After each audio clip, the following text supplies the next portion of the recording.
Hello and welcome to Mothering Unedited. I am Sarah Grace Knutson. And I am Leanne Hulick-Reyes. And I am Carmen West. And we are bringing you real and raw conversations that honor the mess and the magic of motherhood. From our radically authentic hearts, we share and discuss the good, the bad, and the ugly about the things that mothers need to talk about most. To be heard, to be supported, and to be uplifted through authentic, vulnerable connection, so we may all rise together in our motherhood journey.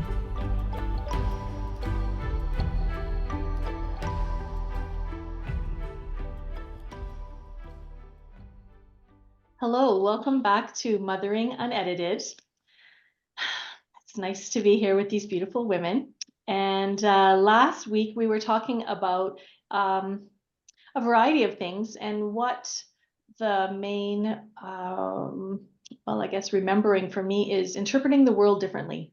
So as we guide our children who interpret the world differently, it demands that, well, for me, it demanded that I also interpret the world differently. So what has become an annually, something new in the last 4 years is that in the winter season, in the darkness, as the darkness is approaching, I actually end up with a word that may no longer have the same meaning for me. And it might have been causing me some angst and some ick. So this is my opportunity to redefine it so that I can go into 2026 with something that fits for me. So when belief repatterning, something might no longer fit for us, so we can repattern that. So this is a little bit similar, but a little bit different in that it's words that come up that maybe I need to focus on. So as an example, my first year that I did this was nurturing. And so I didn't really know how to nurture myself. And so I learned how, I practiced that and expanded that meaning. And one year it was honor. And that was a big, big, interesting expansion because I didn't grow up honoring myself. So another one was connection. And what can connection look like for me? Because my idea of what it wasn't big enough. So I needed to expand that as well. So we're going to talk about that. I will share some of my words for this year, but I also wanted to let us start with my friends, Sarah and Carmen, in how you imagine this topic and what are your thoughts? And this is about wintering, going inward and the darkness and sitting and massaging maybe some concepts that that I can plant as little seeds and maybe nurture them. So I'm ready. Tell me, girls, what do you think about this? Okay, I want to jump right in, unless you have stuff, Carmen, but I've got little fireworks going off in my brain right now. So many little things about, you said the word wintering, and I like that word. And for some people it might be supportive, and for some people it might be time to move on from the idea of wintering. But I have a whole bunch of seeds that I gathered from my mom's garden because I would like to cultivate the same things in my yard. I've been working on kind of permaculturing and having more things growing that are like native plants to Canada or to Alberta. And so I've got some fireweed seeds, which I'm very, very excited about, and some borage, which I'm also very excited about. And both of these things can be wonderfully medicinal and go into all of my sort of natural tendencies of how I'd like to heal my family. And I make little tinctures and balms and things like that regularly. So I'm excited to have fireweed and borage, and the other one is sorrel. And all three of these seeds, because they're perennial by seed, they need to go into the ground right now. they have to be under the layer of snow. Well, I mean, I could plant them in the spring, but in order for them to thrive, they have to go under the layer of snow and stay there for the winter in what's the gardening term for that?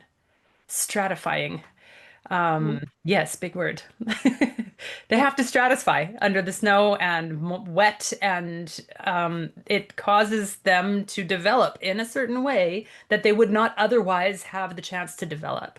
And so, as you're talking about this wintering idea and the other words that you've brought in previous times, I'm thinking about these seeds, and I haven't gone out and put them in my garden yet. I have to go decide where they're going to live.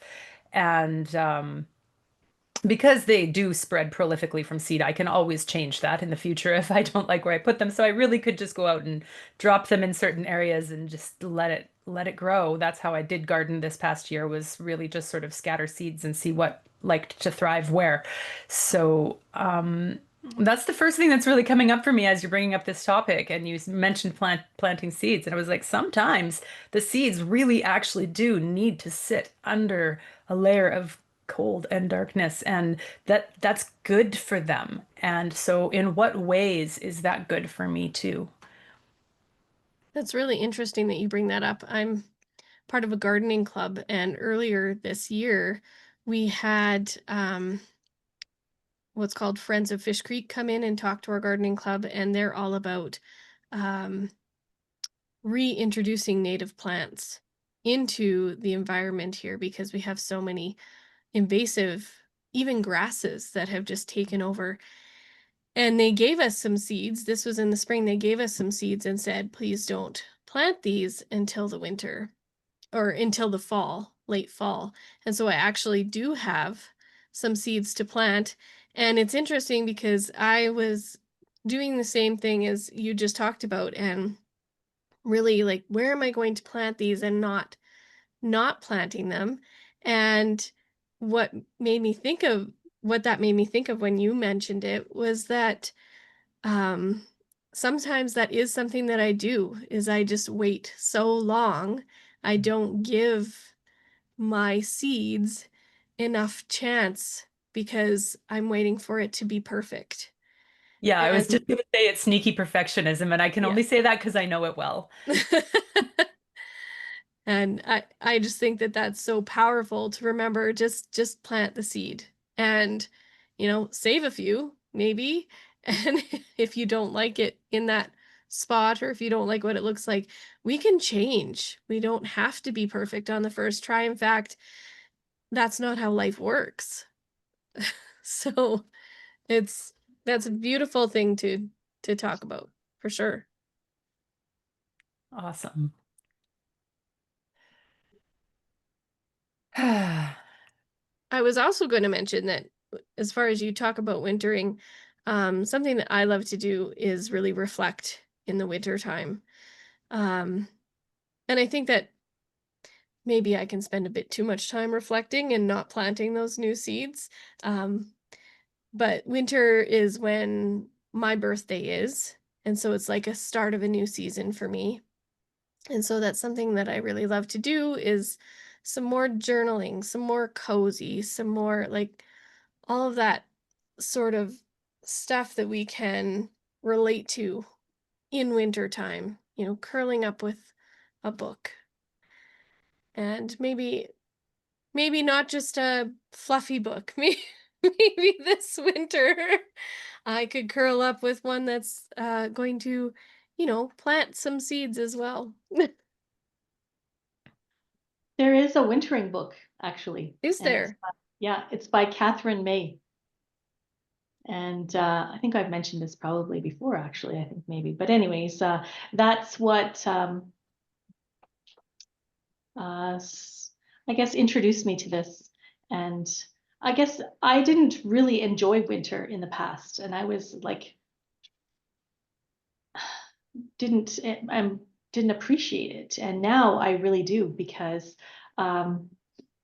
it's my permission slip to sit still, like the extra hours of darkness. And so then I like to start my day with like a candle in the fireplace because it's like dark in the morning, and it's a good time to be, deciding what I'm leaving in this 2025 and taking into the next year. Love that. Mm-hmm. I like the idea of starting the morning off by candlelight. I've been toying with the idea of actually having candlelight dinners as well, specifically for the purpose of helping my kids wind down and just reducing the amount of artificial light that's in the house, but without having to buy a whole bunch of new lights and technology and this and that and focus on, what are the lumens of this bulb and all of that, but just light some candles. Because there's just so much more simplicity in that. Just light some candles. And my bigger kids are of an age now where I can do that and it's not a hazard. They're not lunging themselves at the flame to the little one's too little to be doing that quite yet. So although he is walking, started walking this week. Oh, wow. Hmm. That's exciting. Hmm. Congratulations. Thank you. It's crazy making. It's wonderful and he's adorable and he's into everything. And I'm just kind of wah because my house isn't ready. And I don't know that it ever will be, and that's totally okay. So there's one other thing, while we're still talking about the garden actually and how this relates to seasons and cycles, there's one other thing that was coming up for me about this idea of how things shift for us as we leave sort of the season of, I guess, prolific abundance and growth and more into a season of storage and nurturance and having seeds planted for the future that will develop later. I have been really in tune with what my body wants to be eating and really just in an observation space about what I'm drawn to as the seasons change.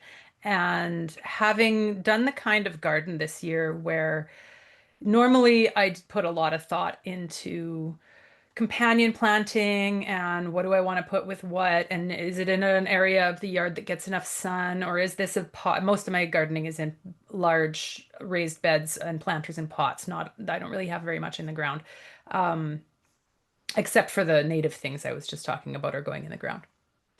But because I did just sort of this scattering of seeds, I ended up with a tremendous amount of greens and herbs. And a lot of the other stuff didn't really actually do great this year. And that's okay. I mean, I have a baby. And so it was really just to sort of scatter the seed and see what comes. And then what ended up happening was the stuff that grew, I wanted to eat it. I wanted to eat it for breakfast every single morning. I was out. So I was having like um, eggs with a whole huge arugula salad with fresh oregano and like sage. And I was making this like sage honey drizzle to put on top of fried farmer sausage that I was having beside my eggs. And it was just, it felt so good and nourishing. And it was feeding my body and it was feeding my heart and my soul in such a way that I was actually terrified for summer to end because I wasn't going to have all that stuff fresh. And because I was being so nourished by it, I was actually highly motivated to make sure that I harvested all my herbs this year. So I have a whole bunch that are now dried, which is very different. But while that happened, what I wanted shifted. So all of a sudden, I feel way more like making savory pan bread in the morning because that's something that I can do with like whole grain flour and the dried herbs. And so it's just as the season changed, what my body wanted to be eating changed as well. And I mean, I've always known that fall is soup season and stew season, and we start like cooking with root vegetables a lot more, and there's all of these things, but it always seemed societal to me. But as I've been watching my own pattern this year and just with observation, I've really been noticing that it's actually coming from like an internal place. It's not, it doesn't feel like it's an outside societal program of like, oh yes, in the fall we start eating this and it's pumpkin spice season and all of that kind of stuff. No, this is like I want to be eating from the earth in a different way than I was in the summer and in a different way than I was in the spring. So it's like as each thing has been at its full ripeness, I inherently naturally wanted that thing. And now as we're going into this season of um darkness, I suppose, I for some reason was hesitant to call it a season of darkness, but it is that, and that's fine. Um my body is actually craving different things. And so just observing that instead of doing it because it's the thing that people do, I've been observing that I'm doing it because it's coming from within me. And that's been a really big difference this year for me. I'm following my own cycle. And as a result of that, I feel deeply nourished by the things that I'm eating, even though it's totally different than what I was eating 2, 3 months ago. The word that pops up for me is witness. You are being your own witness. Mm, And love that's one of the words that I'm going to be looking at this rest season. And I realized that I was always looking in the past for external witnesses. And that is something that's no longer serving me. So it's now expanding this. There can be maybe the external witness, but the internal witness and observation and the non-judgmental looker is really important, and we can be our own witnesses. Yeah, that's really amazing. That is super important. Really, I like how you said the non-judgmental witness, just observing. There's so much that we can learn when we stop adding thinking to all the things and just really observe and witness. Mm-hmm. And I think that's a beautiful thing that we can embrace and be and then do, and then these little eyes are seeing this, which is very, very important. That is very important. That is something I'm moving towards, I guess. That's actually something the judgmental part is something I find myself doing a lot, and that's not something I want to teach my children at all. Um, Discerning maybe, but not judgmental for sure. So, Yeah, so that's like the word judgment, but on two different sides of the line, because judgmental is really ick energy, and discernment is still using the skill of judgment, but in a totally different energy. yes. Mm-hmm. Yes. Because I mean, it's important to me, I guess, to be a decent human being in the world, and it getting more and more important to be a decent human being to myself as I'm teaching my children. Obviously, I understand that it should probably work the other way around. Um, that's not what I learned growing up, and I want to teach that to my children for sure. What do you mean? Um, I'm not sure if I knew what you meant when you said it should be the other way around. Maybe I missed something. Well, because I said being a decent human being to the world and then to myself, where I feel Oh, like if we start with but those, self, we are going to be a decent human being to the world. Um, and then we don't have to go through all the ick of, am I being selfish? right, Or is it right for me to say this nice thing about myself?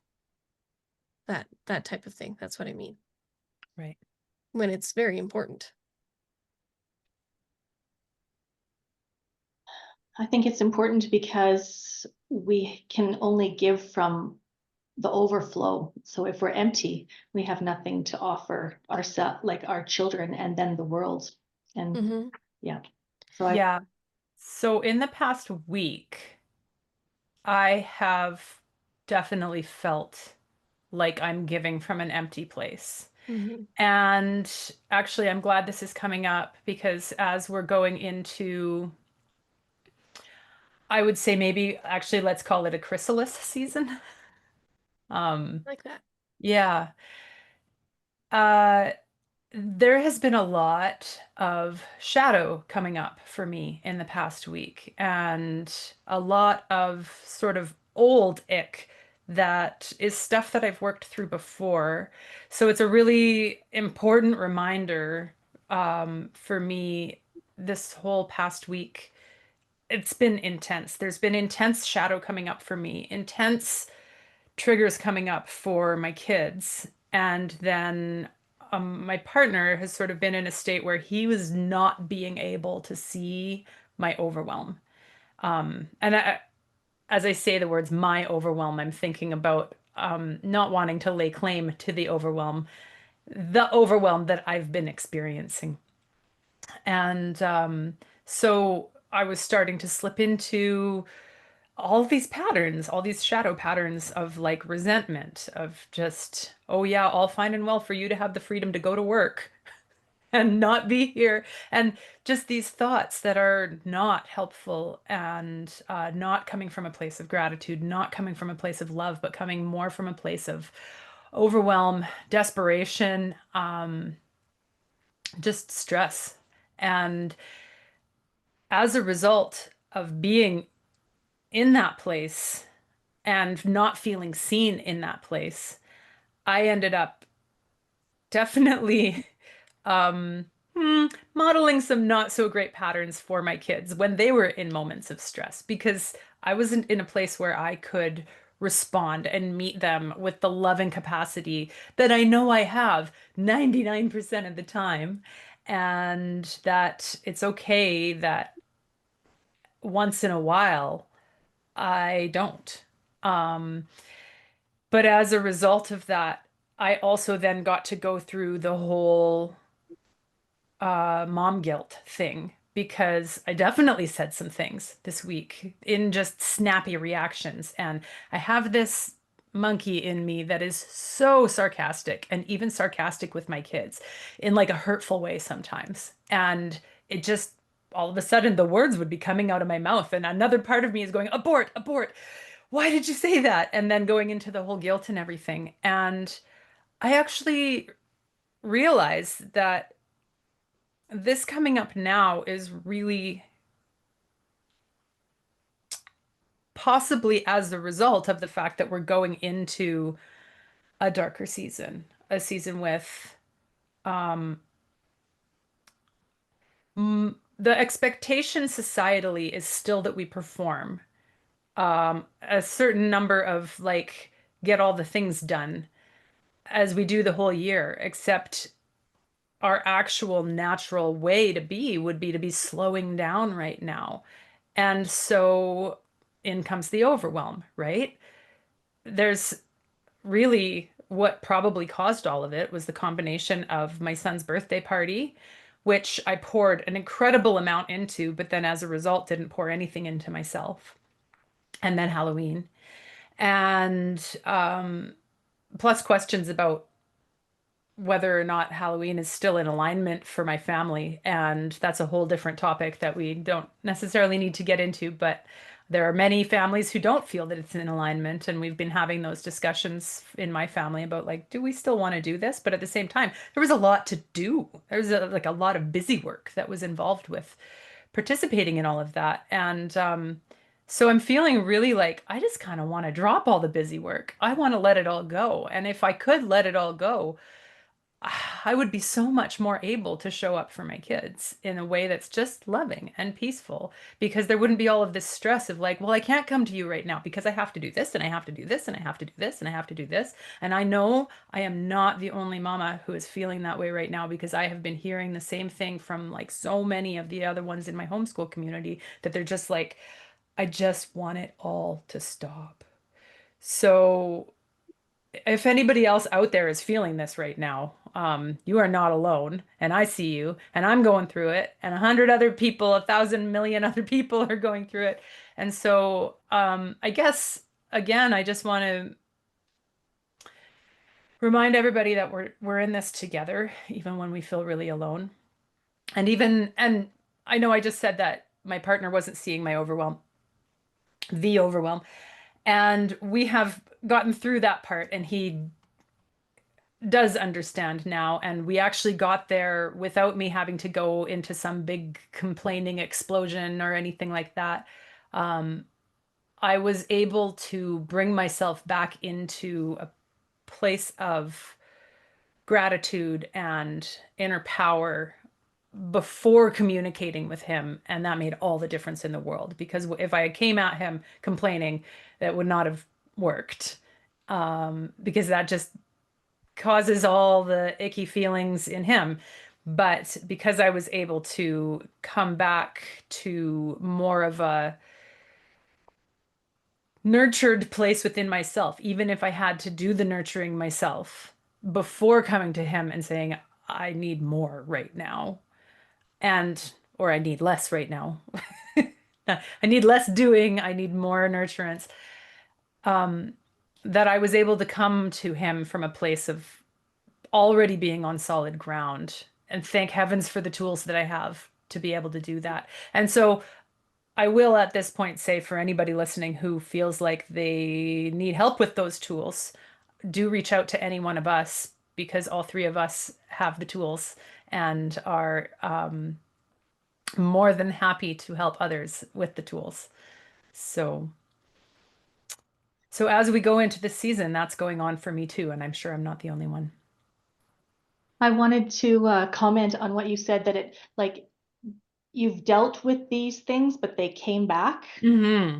And so there's this, if you want to, I don't know if you can see this, but this is the circle with the line. So if you want Yes. So let's describe it for anybody who's just listening. Is like a big spiral going all the way in or all the way out, however you want to see it.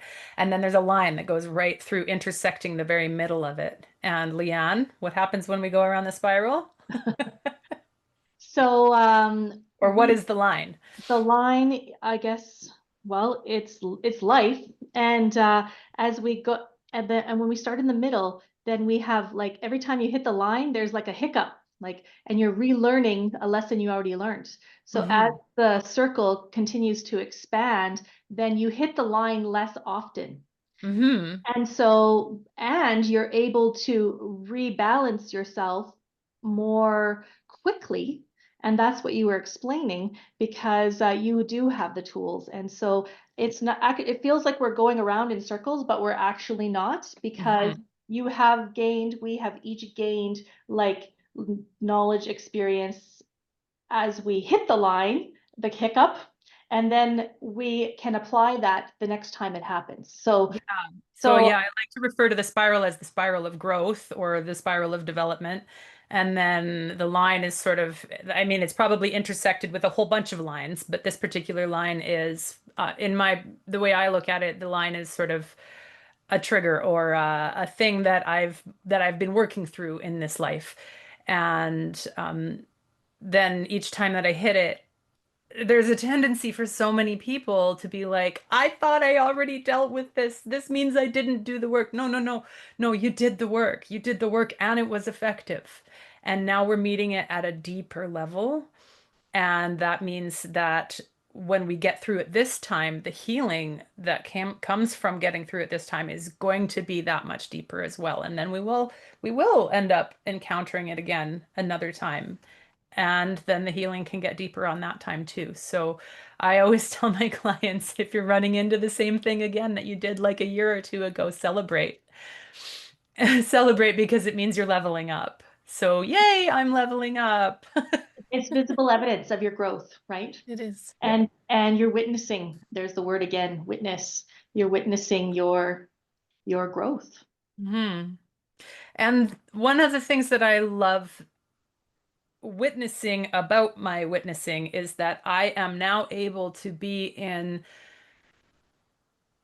have a part of myself going through that mom guilt that I was talking about, or going through that, like, oh my God, I'm being sarcastic with my kids in a hurtful way. What is happening? Stop these words from coming out of my mouth. That can be happening. And then the witness is like watching and learning at the same time and going, oh, wow, what is, without going into like impaling myself on my sword and just being like, oh, I'm the worst mom ever. Even if those moments happen, that the witness is holding, I guess, as strong a position at the steering wheel as the other part that's kind of spinning out is. There, it used to be that the part that was spinning out was sort of taking over and pushing all my other parts out of the way. But now it's like the witness part and the inner coach part and the inner mother who's mothering my own inner child part. All of those parts are like, oh no, we're all here too, and we're bigger now than we used to be. And that's sort of the reason why it's easier to get myself back on track much quicker. And so there was a day just a few days ago, a couple days before Halloween, where I was going through it so intensely. And as long as I was in resistance to the brutal feelings that were happening, then my kids were exploding and exploding and exploding. And I then ended up going into like a state of full surrender where I just was like, okay, there's a big hurt that needs to move through me. I don't know when it's from. I don't need to know when it's from. I wasn't quite at the point where I was ready to go into repatterning. I really just kind of actually needed to be in it and allow the tears to flow. And as long as I was resisting it, then I kept being in this like angry and resentful space. And then the kids were mirroring that back to me, and everybody was in fight or flight mode. And then as soon as I just sat down on the bathroom floor at a certain point and I just started to sob and wail. And then they came to me, and my middle one was bringing me tissues, and my older one just came and started giving me hugs. And then they were like, Mom, do you still love us? And I was like, oh my gosh, of course I do. And then we just had like this huge crying cuddle puddle. And then all of this healing took place. And I still don't know exactly what the like hurt was that was happening, but it was happening for all of us. So it could have been collective for all I know, like a big collective shadow moving through that we did the alchemy for. I don't know. But it was when I went out of resistance and into surrender, and I just said, okay, this feeling is here. And before I try to repattern it and reach for the light and all of these things, I actually just need to allow it to move through. And as soon as I went into allowing, we all shifted into healing mode instead of fighting mode. It was instant. And I witnessed that as well. And I learned a lot from that. That seems to be what keeps coming through in all of my major moments and in all of the writing that I do, is the absolute importance of surrender. And one quick, while I'm mentioning the writing that I do, my book launch for the collaborative book, Be Light to Raise Light, is this month. It's November 23rd. There's going to be an author's gala in Vancouver. I will drop the link for anybody who's in the Vancouver area who would like to come and check out all of the beautiful authors and listen to each of us speak. And the pre-launch website will be up very soon. So I'm going to drop the links for all that stuff in the show notes here. But just wanted to, I forgot to mention it last episode, and I just wanted to make sure I stuck it in quickly this one. Awesome. And but yeah, surrender. I just keep coming back to surrender, how important it is to stop trying to control all of it, because it was while I was in that control energy that all of us kept fighting, and the kids just mirrored it right back to me. And as soon as I surrendered, so did they. I'd like to jump back to when you were talking about the mom guilt and not necessarily being the mom that you wanted to be in that moment, and the sort of things that happen. And I mean, that happens to me often. I'm still doing the work. We're all still doing the work. It doesn't end. And then there's the beautiful moment where our children get to witness us apologizing Mm-hmm. to them for what we've done and taking responsibility. And I think that is such an important lesson. I have seen, I mean, my kids have play dates, and I have seen in other kids the complete refusal to take responsibility for something and how much hurt that can cause. Like, I understand things can happen. And if we take responsibility for them and apologize when I'm not saying everything, but I'm not saying take responsibility for everything, but taking responsibility for something that we have done or said that could have caused hurt, us not being ourselves in the moment because we're hungry or tired or whatever whatever it is. Um and then taking responsibility for that is so important. And I love that my kids are still working on it. I mean, it's not always easy to take responsibility for things, but it's important. And to see my kids doing that in instances, it it allows me to understand how important it is for me to go through that as well. Yeah. Yeah, apologizing to our kids when we've, I guess, stepped off the path that we aim to be on with them is so important. And also being patient with them. I'm thinking about my son, being patient with them when they are having a really hard time with doing that, because I know with him, he has a really hard time admitting to himself that he contributed to the breakdown of something. He is in avoidance. He doesn't, and I think because of the huge feelings. And so instead of me being like forcing him into an apology or something like that, I like to focus on sitting with him while he goes through the big feelings, including the ones of how difficult it is for him to admit to himself that, and I mean, it's difficult for me often to admit to myself that what I did caused pain or harm or difficulty for another person without it being blame, because I'm always really focused on making sure when I'm talking with my kids about this, it doesn't mean that it's your fault. It doesn't mean that anybody's blaming you for anything, but it does mean that everybody has their part in accountability for the breakdown that happened.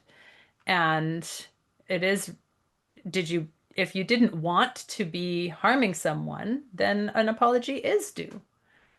And, or if you did want to be harming someone, then we have a whole different conversation to be having. But usually nobody ever wanted to be harming the other person, or maybe they had a flash of it for a moment, and then letting him know, like, that's okay too. It's okay for that to come up for a moment. Like, I don't want to say, that part that comes up in you that makes you want to hit something, I don't want to make that wrong or bad, because it exists in all of us. And if we make any part of us wrong or bad, then that's self-rejection. But what we do want to do is direct it away from another person and find more helpful ways of navigating that impulse, that urge, that feeling, and more effective ways of moving through it so that A, it doesn't get stuck in our bodies, and B, it doesn't harm anybody while it's leaving our bodies. And so with toddlers and stuff, it's really like we can get into, let's just hit the stuffies or something like that. With bigger kids, it changes. I'm still working out what is the best thing with him. I'm considering getting a punching bag. I don't know where I'll put it. But and sometimes it actually just is like, let's turn on some music and dance. And maybe one of it can be like a really intense dance where we're like, rah. And then it allows that energy to move, right? And then, so it's as much about building the skill to make sure it doesn't happen again. And I need to be building that for myself just as much as with them and remembering on that day that I cried so hard. My husband came home from work and he suddenly just put he put Queen on, like the music of Queen.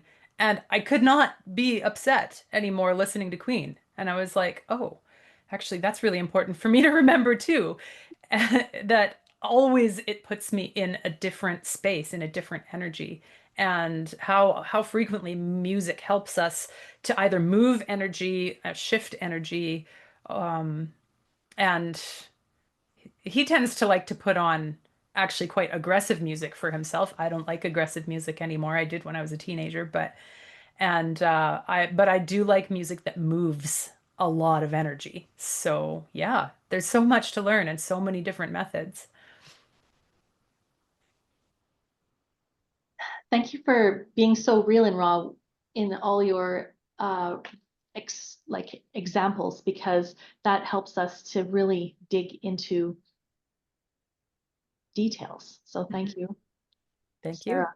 And when you were talking about like when the witness was there and the inner coach was there, the word that popped into my head was rebalancing. So the team members, the inner team, because there's others now that have voice and strength, like like the muscle, like they're stronger, the witness. Then it helps us to rebalance quicker, I think. So that was the word that popped into my head. That you're able to rebalance yourself more rapidly. Thank you. And I keep thinking about the Inside Out movies and how accurate they are. It really is like that in there. Does anybody have anything else? We're coming up on time here. Anything else that you would like to share before we close off for the day? I'm not going to close off for the day before we close our conversation for the day. I'm complete. Thank you. I think this was a beautiful, rich conversation. I agree. I agree. And we Thank shared you. our hearts. Thank you. So that's all for today then, lovely ladies. Thank you everyone for joining us, and we look forward to our next conversation. We have stopped planning the conversations far in advance, and it is just in time, and it's just right on point. So thank you. Thank you so much. Thank you. Thank you so much for joining us today on Mothering Unedited. We are so grateful to have you here with us and are excited to connect with you in whatever way works for you, whether that's through one-on-one coaching or exploring the other works we have created and continue to offer mothers, parents, and the world. Follow us on Instagram at mothering_unedited. To find out more or connect further with any of us, you'll find Sarah at soulbirth.ca, soul-birth.ca. Leanne at coachingwithleanne.org, coachingwithleanne.org, and Carmen at carmenwist.com, carmenwiste.com. Until next time, may you find your brave to share your unedited authenticity and honor yourself through the mess and the magic of motherhood.